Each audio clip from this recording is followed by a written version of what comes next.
Hello everyone, welcome to ACPPSC। इससे पहली वाली वीडियो में हम लोगों ने गेस्ट पेपर 1 किया था और उसमें हमने 30 क्वेश्चंस यहाँ तक डिस्कस कर लिए थे और अब हम सेट 2 करने वाले हैं। अच्छा, आज 1 अगस्त है, एक नया महीना शुरू हुआ है, एक नई बिगनिंग है। अभी तक आपने कुछ भी किया उसको भूल जाइए। आप सीरियस थे, नहीं सीरियस थे, आप कंसिस्टेंसी के साथ काम कर रहे थे, नहीं कर रहे थे, लेकिन नाउ ऑनवर्ड्स मतलब आपके पास 120 दिन बचे हैं और नाउ ऑनवर्ड्स क्या है कि आप जो है डिसिप्लिन अपने आप में इनकलकेट करिए, अपने गोल पे फोकस करिए और इस एग्ज़ाम के लिए सब कुछ दे दीजिए।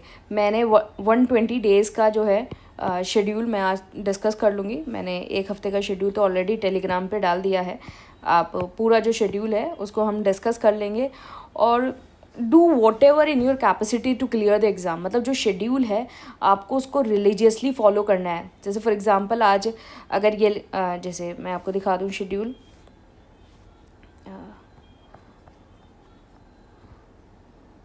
ये तो बैच का डिस्क्रिप्शन है। जैसे फॉर एग्जांपल शेड्यूल में अगर ये लिखा है कि आज पॉलिटी का आपको historical background, making of constitution, preamble और यूटीज़ पढ़ना है, तो चाहे कुछ भी हो जाए, दुनिया इधर से उधर हो जाए, लेकिन आपको 3 अगस्त को ये चीज़ आपको कंप्लीट करनी ही है। साथ में वो टेस्ट करना है और अपने जनवरी के करंट अफेयर्स को पढ़ना है, चाहे कुछ भी हो जाए। Give your sweat and blood to this exam. this exam needs what? this exam needs your consistency, discipline। अगर वो चीज़ आपने इनकलकेट कर ली अपने अंदर तो आराम से ये एग्ज़ाम क्लियर हो जाएगा। बिल्कुल आप जो है शेड्यूल को अच्छे से फॉलो करो और एक मटेरियल से दूसरे मटेरियल पे जंप करने की ज़रूरत नहीं है। बिल्कुल कंसिस्टेंसी के साथ रहो और रिवीजन करो। देखो हमने इसमें क्या करा है कि संडे को आपका रिवीजन रखा है और बीच बीच में हम चीज़ों को करते रहेंगे, फ़ेज़ 1, फ़ेज़ 2 और फ़ेज़ 3 इस तरीके से, और उसमें आप रिवीजन करेंगे तो आप सारा जो आपका जो बिल्कुल स्ट्रक्चर्ड वे में है और आपका सिलेबस आसानी से कंप्लीट हो जाएगा और आप बिल्कुल अच्छे से कंप्लीट कर लेंगे। तो ये वीडियो देखने के बाद आप ये जो टॉपिक है हिस्टोरिकल बैकग्राउंड, इनको आज से ही पढ़ना शुरू कर दीजिए। 3 अगस्त की तैयारी मत करिए कि 3 अगस्त को ये चैप्टर पढ़ेंगे, आज से ही पढ़ना शुरू कर दीजिए और आज ही जो है इन तीनों टॉपिक्स को अपना 3-4 जो टॉपिक्स हैं इनको ख़त्म कर लीजिए अपना। तो इस तरीके से चीज़ों को अगर आप करेंगे तो काफ़ी आपको बेनिफिट मिलेगा।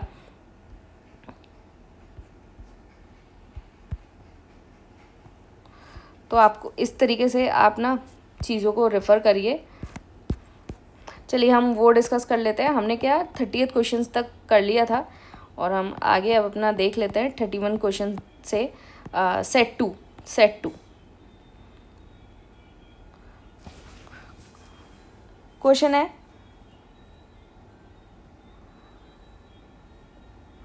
Consider the following statement regarding the citizenship under the constitution. तो आपको 3 स्टेटमेंट गिवन है और आपको बताना है इसके बारे में।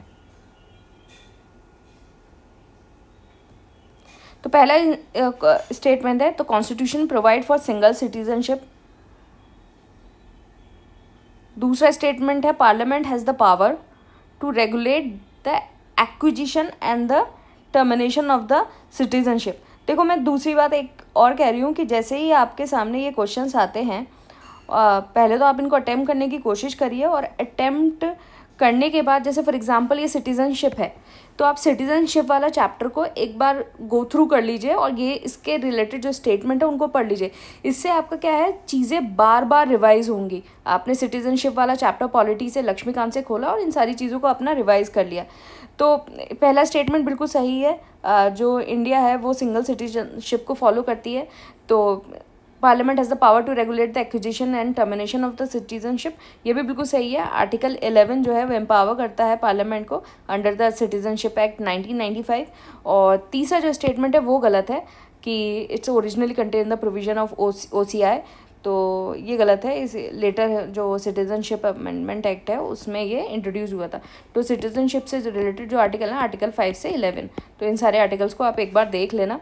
लक्ष्मीकांत में पीछे सारे आर्टिकल्स दे रखे होते हैं, तो आप इन आर्टिकल्स को एक बार देख लिया करो। विच of the following article deal with the abolition of the untouchability. तो इसका आंसर है आंसर सी 17, आर्टिकल 17। तो पार्लियामेंट ने इनेक्ट किया था protection of the civil right act 1955 to enforce this constitutional guarantee. Next है, consider the following statement regarding the speaker of the Lok Sabha. पहला statement है the speaker continue in office until immediately before the first meeting of the next Lok Sabha. बिल्कुल सही है। तो speaker जो है continue करता है even after the dissolution until the new house meet. तो यह speaker ordinary does not vote in the first instant. तो ये भी बिल्कुल सही है। जो स्पीकर है वो एक्सरसाइज करता है only a casting vote, casting vote, जबकि जब टाई होता है तो speaker has the final authority to certify whether bill is a money bill और नॉट। तो ये बिल्कुल सही है under article 110।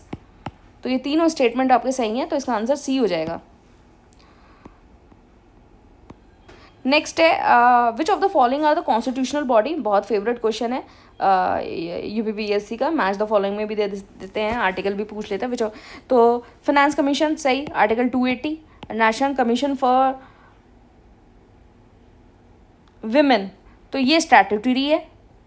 Election commission of India, article 324। National commission for schedule caste 338। तो इसका आंसर बी हो जाएगा 134, ये नहीं है।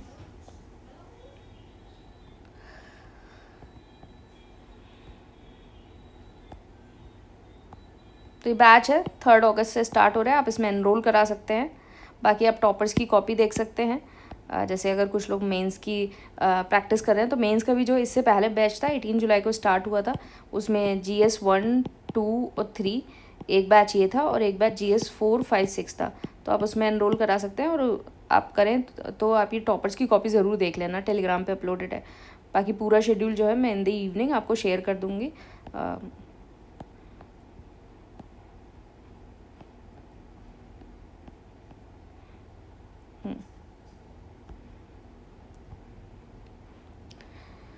नेक्स्ट क्वेश्चन है consider following statement regarding the directive principle of the state policy. पहला, they are enforceable by the court. तो they are enforceable by the court, तो ये स्टेटमेंट गलत है। ये स्टेटमेंट गलत है। They are not enforceable by the court. They aim to establish a welfare state, बिल्कुल सही बात। They were inspired mainly bye the constitution of the Ireland, तो बिल्कुल सही है। Directive principle of policy Irish constitution से हुई है। आर्टिकल इसके 36 से 51, आप ये आर्टिकल इसके देख लेना। With reference to the supreme court of India consider the following statement, it is a court of record, बिल्कुल सही बात। आर्टिकल 129 में लिखा हुआ है it has the power to punish the contempt of itself, ये भी बिल्कुल सही बात है। और it can review its own judgement, ये भी बिल्कुल सही बात है। ये आर्टिकल 137 में लिखा हुआ है, तो इसका आंसर डी हो जाएगा। नेक्स्ट क्वेश्चन है which schedule of the constitution deals with the administration and control of the schedule area and the schedule tribe. तो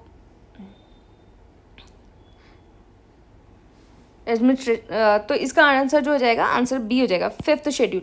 तो 5th schedule deals with the schedule area, schedule tribes in most of the air.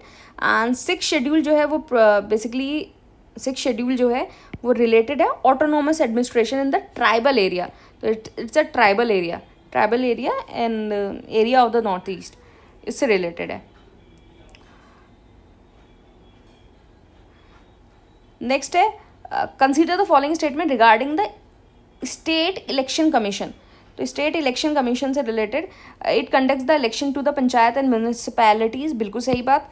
It is appointed by the governor, ये भी बिल्कुल सही है, it is appointed by the governor. और next है it also conduct the election to the state legislative assembly, तो ये गलत है। तो असेंबली इलेक्शन जो है वो ECI election commission of India जो है वो कंडक्ट करता है, ये पंचायत एंड म्यूनिसिपैलिटीज़ का ही इलेक्शन कंडक्ट करते हैं। इसका आंसर ए हो जाएगा।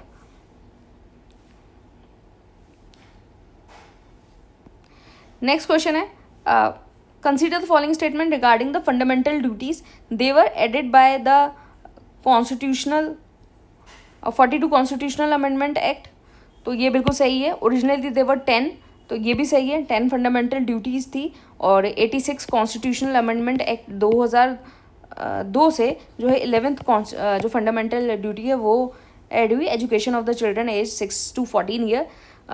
नेक्स्ट है the duty relating to the education of children was inserted by the constitution, तो ये हम ऑलरेडी डिस्कस ही कर चुके हैं, तो इसका जो आंसर है वो डी हो जाएगा।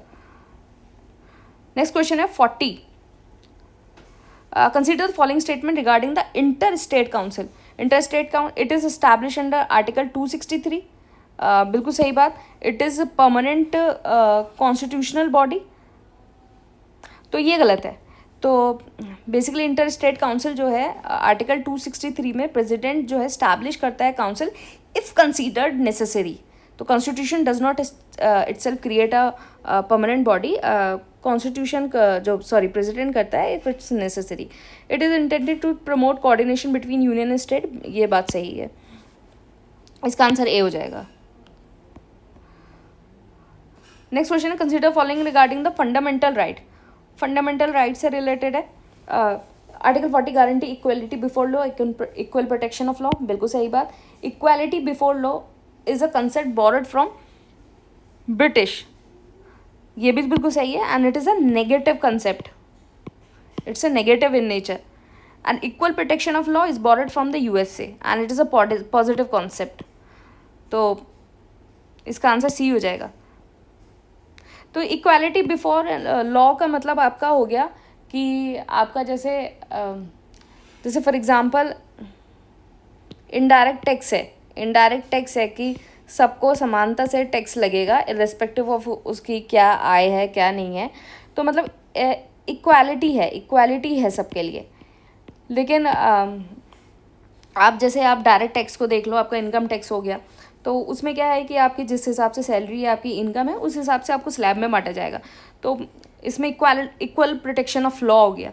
तो इसमें क्या है कि इक्वालिटी बिफोर लॉ मतलब लॉ के सामने सब बराबर हैं. तो this is a negative concept जो हमने ब्रिटिश से लिया था. Which one of the following constitution reduce the voting age from 21 to 18 year. तो इसका आंसर है answer B, answer C, 61 constitutional amendment 1988. तो ये रिड्यूस करेगा आपका 61. तो 61 21 से 18. नेक्स्ट है consider following statement regarding the prime minister. Prime minister is appointed by the president, बिल्कुल सही बात. The council of minister is collectively responsible to the Lok Sabha, बिल्कुल सही बात. A person who is not a member of parliament can never become a prime minister. तो ये गलत बात है. नॉन मेंबर भी जो है वो प्राइम मिनिस्टर बन सकता है, लेकिन क्या है कि मस्ट गेट इलेक्टेड और nominated to the parliament within 6 month. 6 महीने के अंदर जो है उसको या तो वो नॉमिनेट हो जाए या इलेक्ट हो जाए उसमें पार्लियामेंट में. तो ये नॉन मेंबर जो है वो भी बन सकता है. विच फाइनेंशियल कमेटी इनमें से कौन कौन सी है? तो इसका आंसर है ये 1, 2 and 3. Pack, estimate committee and committee on public undertaking, ये जो फाइनेंशियल कमेटी है. तो इसका आंसर बी हो गया 1, 2, 3. नेक्स्ट है consider the following statement regarding a governor. तो गवर्नर से रिलेटेड स्टेटमेंट है governor appoint the chief minister. ये सही बात है. Article 164. Governor appoint the advocate general, बिल्कुल सही बात. Article 165. Governor appoint the state election commissioner, article 243 के. तो ये तीनों स्टेटमेंट सही हैं. Consider the following statement regarding the constitutional amendment. तो कॉन्स्टिट्यूशनल अमेंडमेंट से रिलेटेड है constitutional amendment bill require a president prior recommendation. तो ये स्टेटमेंट गलत है. नेक्स्ट है president can not withhold assent to the constitution amendment bill once duly passed. ये statement बिल्कुल सही है. वो विदहोल्ड नहीं कर सकता है प्रेसिडेंट अपना assent. A constitution amendment bill can be introduce in either house of the parliament. तो ये भी बिल्कुल सही है.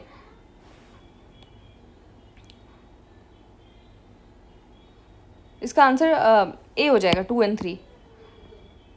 नेक्स्ट है कुछ आर्टिकल्स हैं और उनको मैच करना है. तो आर्टिकल 32 तो basically is constitutional remedy. Article 356 president rule. Article 352 is financial emergency and article 352 is national emergency and 360 is financial emergency. तो इसका आंसर ए हो जाएगा. 360 जो है वो फाइनेंशियल इमरजेंसी है. नेक्स्ट है consider the following statement regarding the national commission for schedule caste, constitutional body. बिल्कुल सही बात. कॉन्स्टिट्यूशनल बॉडी अभी हमने ऊपर वाले क्वेश्चन में देखा था. It submits its report to the president, बिल्कुल सही. Its report are laid before the parliament, ये भी बिल्कुल सही है. इसका आंसर डी हो जाएगा. विच one of the following is not included in the union list. तो इसमें से कौन सा इंक्लूडेड नहीं है? तो बेसिकली पुलिस जो है वो स्टेट सब्जेक्ट है. पुलिस स्टेट सब्जेक्ट है, तो इसका आंसर सी हो जाएगा। नेक्स्ट है consider the following statement regarding the controller and auditor general CAG. तो इसका स्टेटमेंट क्या है? CAG is the guardian of the public purse, बिल्कुल सही बात। CAG audit expenditure from the consolidated fund of India, ये भी सही है। CAG is eligible for further office under the government after retirement, ये गलत है, क्योंकि जो कैग है is not eligible for the further office. Basically institutional independence को दिखाने के लिए ये नहीं होता है, तो इसका आंसर ए हो जाएगा। Consider the following statement regarding the fundamental duties. Fundamental duties से रिलेटेड है। पहला, they are enforceable by the court in the same manner as the fundamental right, बिल्कुल गलत। तो fundamental duties and directive principle of state policy are not enforceable, only the fundamental rights are enforceable. Article they were incorporated in the constitution on the recommendation of the Swaran Singh committee, तो ये बिल्कुल सही है। Parliament में enact law to give effect to fundamental duties, ये भी सही है। तो बेसिकली पार्लियामेंट जो है इनेक्ट कर सकता है फंडामेंटल ड्यूटीज़, जैसे फॉर एग्जांपल एनवायरमेंटल प्रोटेक्शन के लिए करा है and prevention to the insult of the national flag.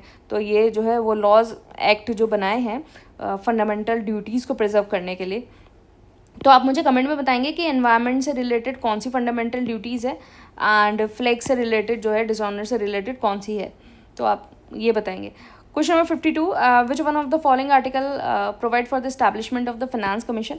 तो इसका आंसर है answer B, article 280।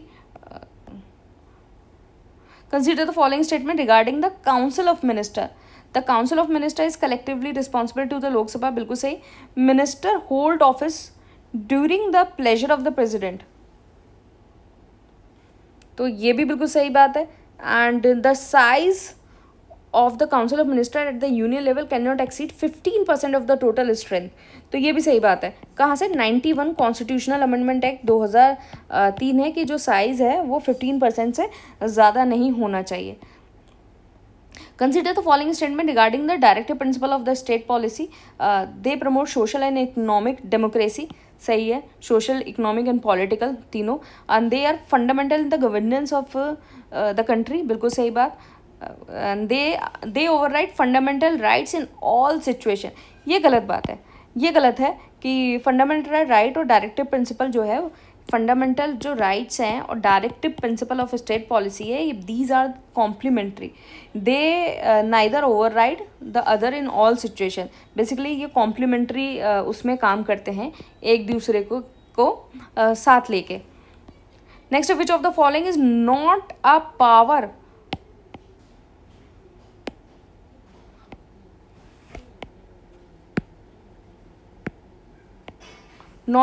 Of Rajya Sabha. तो इसका आंसर है इंट्रोड्यूसिंग अ मनी बिल। तो मनी बिल जो है वो सिर्फ लोकसभा में इंट्रोड्यूस हो सकता है, राज्यसभा के पास ये जो है ये पावर नहीं है। Consider following statement regarding the high court. Every high court is the court of record, सही है, आर्टिकल 215 के अंदर है। High court have the power to issue writ under article 226, हाँ, रिट जुडिक्शन आर्टिकल 26 में है। Writ jurisdiction of the high court is wider than the supreme court under article 2, तो ये भी बिल्कुल सही है, क्योंकि जो हाई कोर्ट है वो रिट जुडिक्शन कर सकता है फंडामेंटल राइट्स पे प्लस अदर लीगल राइट्स, लेकिन जो सुप्रीम कोर्ट्स है वो उसके पास जो रिट जुडिक्शन है वो सिर्फ फंडामेंटल राइट्स पे है अंडर आर्टिकल 32। तो जो हाई कोर्ट है उसका जो वो बेसिकली जो उसका रिट जुडिक्शन है वो वाइडर है उससे, सुप्रीम कोर्ट से, तो इसका आंसर डी हो जाएगा। अब कुछ आर्टिकल्स दे रखे हैं और हमें मैच करना है। तो पहला है 324 इज़ इलेक्शन कमीशन, सही है। 280 इज़ फिनेंस कमीशन, बिल्कुल सही है। 315 is UPSC and 330 is national commission for schedule caste, तो इसका आंसर ए हो जाएगा। Consider the following statement regarding the 73 Constitutional Amendment Act. It provide constitutional status to the Panchayati Raj institution, बिल्कुल सही बात, आप इसके आर्टिकल्स देख लेना। And it inserted the 11th schedule in the constitution, बिल्कुल सही बात। शेड्यूल 11 था और आप आइटम्स बताएंगे, आइटम्स कितने हैं।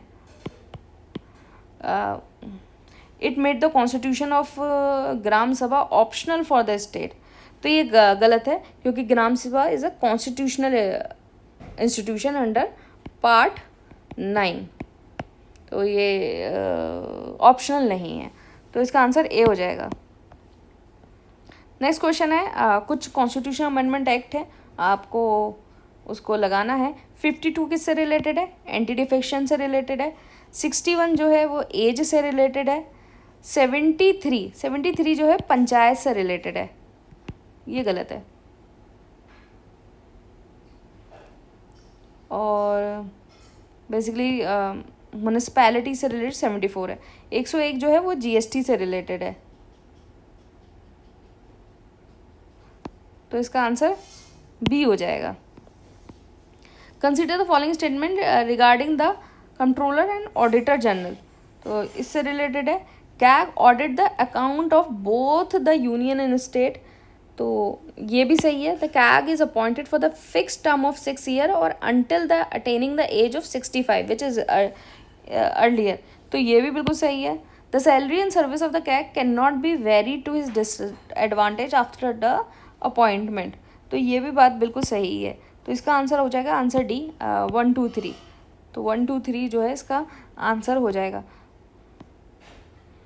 कैग के आर्टिकल देख लेना, आर्टिकल 148 से 151 के जो आर्टिकल्स हैं उनको पढ़ लेना। तो हम लोगों ने डिस्कस कर लिया है, ये हम लोगों ने सेट 2 डिस्कस कर लिया। बाकी ठीक है, नया शेड्यूल है और उसको फॉलो करिए, रिलीजियसली फॉलो करिए और आज से ही उसको फॉलो करना शुरू कर दीजिए। ये मत सोचिए कि 3 अगस्त के लिए इंतज़ार करना पड़ेगा। आप उसको आज ही अपना स्टिकी नोट बनाइए और उसमें लिखिए कि आपको हिस्टोरिकल बैकग्राउंड से लेके यूटीज़ तक के चैप्टर को कंप्लीट करना है। फिर आपको एक पॉलिटी का टेस्ट देना है, साथ में पीवाईक्यू करने हैं आपको, और फिर उसके बाद आपको करंट अफेयर्स करने हैं। और जैसे ही ये टू डू लिस्ट आपकी कंप्लीट होते जाए, आपको टिक लगाते रहना है। इससे आपको कॉन्फिडेंस आएगा कि आपने आज जो है बहुत मेहनत करी है, और आप स्लोली जो है जब चीज़ों को करते जाएंगे तो आप क्या है कि वही अपने सामने स्टिकी नोट्स लगाते रहिए, उन पर टिक लगाते रहिए, और जब आप देखेंगे ना कि 1 महीना कंप्लीट होगा और आपने इतने सारे आपके सामने 30 स्टिकी नोट्स होंगे, 25-30, तो आपने सारी चीज़ें कर ली होंगी, तो आपको कॉन्फिडेंस अपने आप आ जाएगा कि यार मैंने इतना सारी चीज़ें इतनी रिलीजियसली, इतनी कंसिस्टेंसी के साथ करी हैं, तो मेरा एग्ज़ाम ज़रूर क्रैक होगा। तो इस तरीके से आप चीज़ों को कर सकते हैं। Thank you.